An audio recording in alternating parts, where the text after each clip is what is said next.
તો મિત્રો કેમ છો? મજામાં? આજે આપણે ધોરણ 9ના અભ્યાસક્રમને આગળ વધારીશું અને એમાં ચેપ્ટર નંબર 4 છે જે ગણિતમાં દ્વિચલ સુરેખ સમીકરણ, જેને ઇંગ્લિશમાં કહીએ છીએ આપણે two variable in linear equation. Linear એટલે સુરેખ અને ટુ વેરિયેબલ એટલે બે ચલ. તો ચેપ્ટરની તમને પૂરી માહિતી આપીશું. ચેપ્ટરને તમે અગત્યનું ગણજો, કેમ કે આ ચેપ્ટર તમારે 10મા ધોરણમાં આવે છે, એનો આગળનો ભાગ. એટલે બેઝિક તમારું પાક્કું હશે તો તમને આગળ બી ખબર પડશે અને ઇઝી છે એકદમ. તમારે તો આમાં ઘટાડેલા અભ્યાસક્રમમાં બહુ ઓછું છે. તો લેટ્સ બિગિન. પહેલાં તમને થોડી દ્વિચલ સુરેખ સમીકરણ વિશે માહિતી આપી દઉં, પછી સ્વાધ્યાય 4.1 જોઈએ આપણે.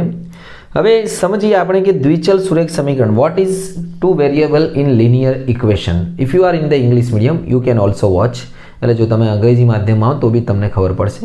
આઈ will use some English words for equation. Okay, તો સૌથી પહેલાં આપણે વાત કરીશું દ્વિચલ સુરેખ સમીકરણની. વાત કરીએ તો ax plus by plus c બરાબર 0. આને કહેવાય વ્યાપક સ્વરૂપ, બરાબર ને? આ છે દ્વિચલ સુરેખ સમીકરણનું વ્યાપક સ્વરૂપ.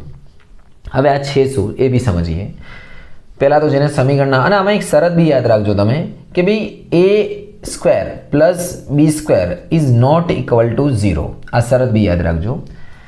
હવે આને સમજીએ શું છે કે દ્વિચલ સુરેખ સમીકરણ એટલે કે ધારો કે હું સમીકરણ લખી દઉં 5x પ્લસ 3y બરાબર 7. તો આ થઈ ગયું છે દ્વિચલ. આમાં x અને y એ ચલ છે. હવે જો મિત્રો ચલ અને અચળની વાત કરીએ તો ચલ એટલે એવી સંખ્યા જે એક્સ વાય ઝેડ આપણે ધારીએ છીએ ચલ સંખ્યા, જેની કિંમત બદલાતી રહે, જેને ઇંગ્લિશમાં કહેવાય વેરિયેબલ. અને અચળ જે સંખ્યા છે 1 2 3 4 માઇનસ વાળી કોઈ બી નંબર જે ફિક્સ છે, જેને કહેવાય અચળ, જેને ઇંગ્લિશમાં કહેવાય કોન્સ્ટન્ટ, બરાબર ને? તો આ જે બધી વસ્તુઓ છે એ યાદ રાખવાનું. ચલ એટલે જે કિંમત બદલાતી રહે, વેરિયેબલ, અને અચળ એટલે જે કિંમત ફિક્સ હોય, કોન્સ્ટન્ટ્સ, બરાબર ને? Okay, constant.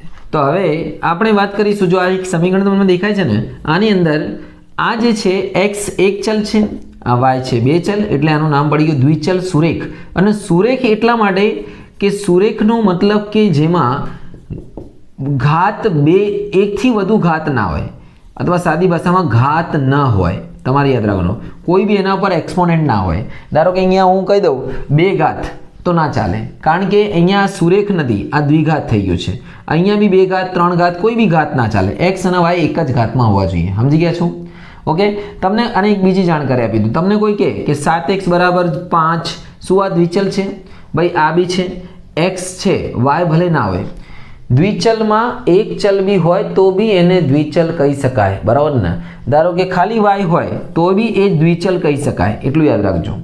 સમજી ગયા છો? એવું ના વિચારતા કે દ્વિચલમાં બંને ચલ હોવા જરૂરી છે. એક ચલની કિંમત 0 બી હોઈ શકે, x બરાબર, y બરાબર બી 0 હોઈ શકે છે. ખાલી ધ્યાન શું રાખવાનું કે x કે y માં ઘાત ના આવવું જોઈએ, અને બીજું કે x અને y અપોનમાં ના આવવું જોઈએ, અને વર્ગમૂળમાં ના આવવું જોઈએ. ધારો કે x આવું રૂટ હોય, રૂટ x પ્લસ y બરાબર 8, આ ના ચાલે.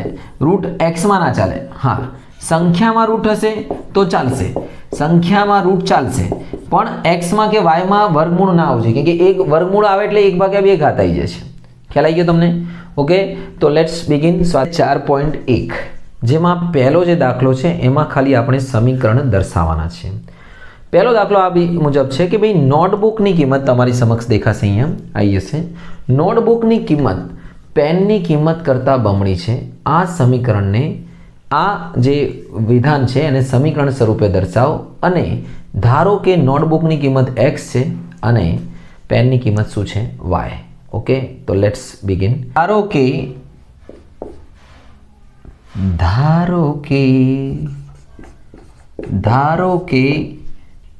નોટબુકની કિંમત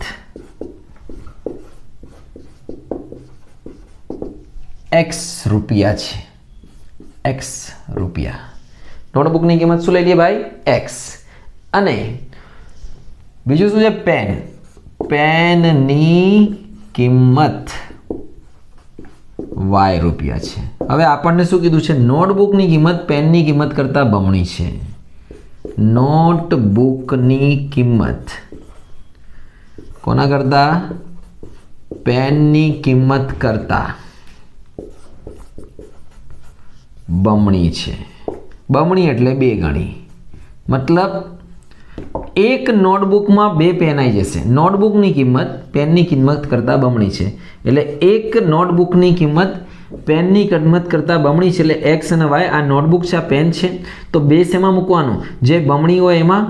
ના, જે ઓછું હોય એમાં. હંમેશા યાદ રાખજો, જ્યારે બી સમીકરણ સંતુલિત કરતા હોય તો જે ઓછું હોય બમણી હોય ને, જે બમણી હોય એમાં 2 નહીં મૂકવાનું, જે બમણી ના હોય એમાં. તો બંને ત્રાજા સરખા થશે, બરાબર ને? એટલે એક નોટબુકમાં 2 પેન આવી જશે. સમજાય કે નહીં? સમજો. હવે 2y ને આ બાજુ લાવી દઉં તો x 2y આ બાજુ એટલે માઇનસ થશે અને સામે થઈ જશે 0. આ થઈ ગયું છે આપણું માંગેલ દ્વિચલ સુરેખ સમીકરણ. ધીસ ઇઝ માંગેલ દ્વિચલ સુરેખ સમીકરણ, બરાબર ને? સુરેખ સમીકરણ. તો આ થઈ ગયો છે પહેલો દાખલો પૂરો, અને બાકીના એના જેવા છે બપ્પુ બેબી, ઇઝી છે.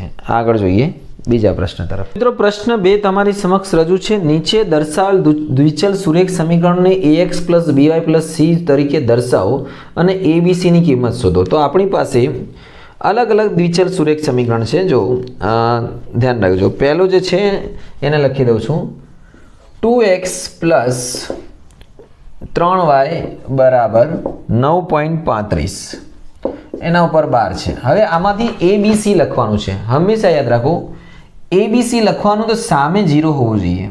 એનો મતલબ કે અહીંયા 0 નથી, તો આ જે પદ છે ને એને તમારે 0 બરાબરની આ બાજુ પહેલાં લઈ લેવાનું, પછી આગળ કરવાનું. તો અહીંયા લખવાનું આપણે 2x 3y અને આ બાજુ લાવી દો -9.35, એના ઉપર 12 = 0.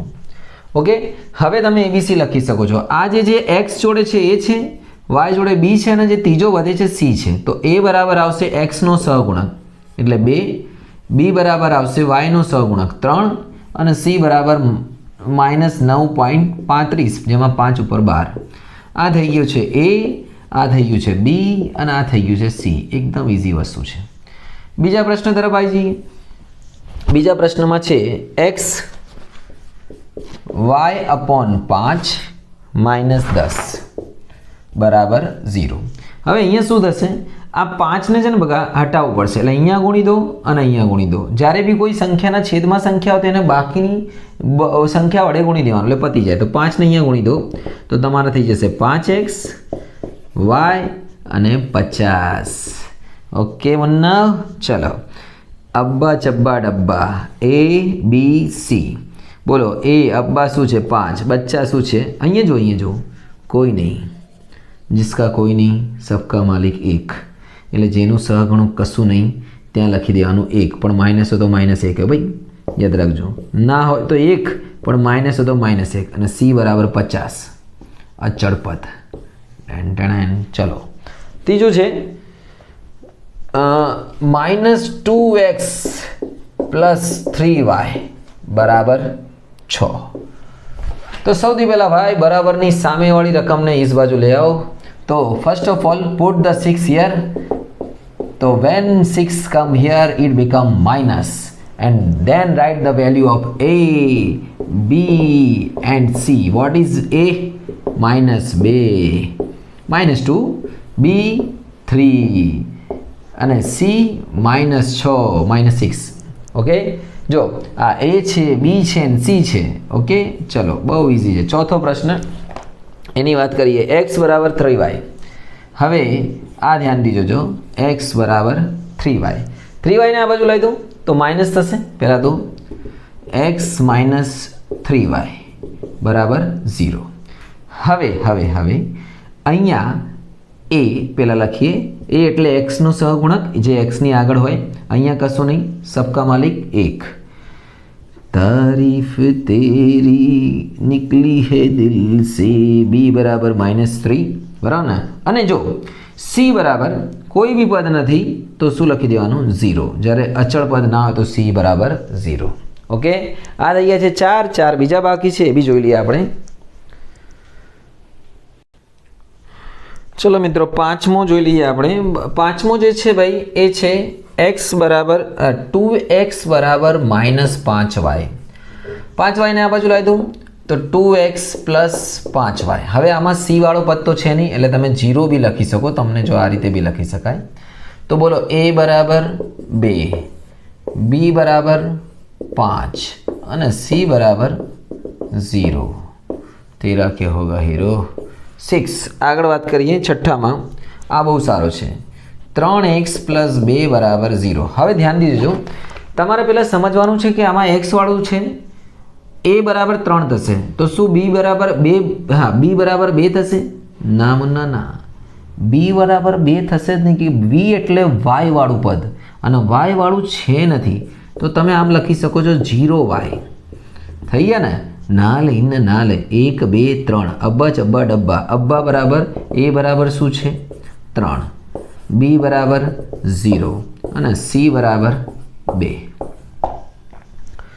આગળ વધીએ 7મા તરફ.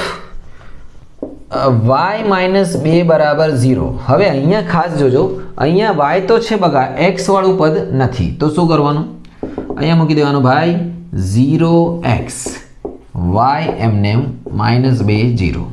તો ભાઈ અબ્બા ચબ્બા ડબ્બા. અબ્બા કેટલા? a બરાબર 0, b બરાબર शिरडी वाले साईं बाबा 1 बराबर ना, सबका मालिक एक, क्योंकि कसूँ नदी जिसका कोई नहीं उसका मालिक एक, बराबर ना. भगवान है कहाँ तू. આગળ 8મો દાખલો. 5 બરાબર 2x. 5 ને સામે લઈ જાઓ ને, તો પહેલાં 2x ને લખી દો. -5 બરાબર 0. આ બાજુ આમ લઈએ એવું પણ કરી શકાય. હવે આમાં y વાળું પદ નથી તો આને લખી દઈએ 0y -5 બરાબર 0. a બરાબર થશે ભાઈ 2, b બરાબર થશે 0 અને c બરાબર થશે -5. ઓકે, તો દેટ્સ ઓલ. આ સ્વાધ્યાય પૂરું થઈ જાય છે. નાનકડું સ્વાધ્યાય હતું, કોઈ વધારે છે નહીં આમાં, અને આની અંદરના તમારા દાખલા બધા આવડી ગયા છે તમને, ઇઝી છે એકદમ.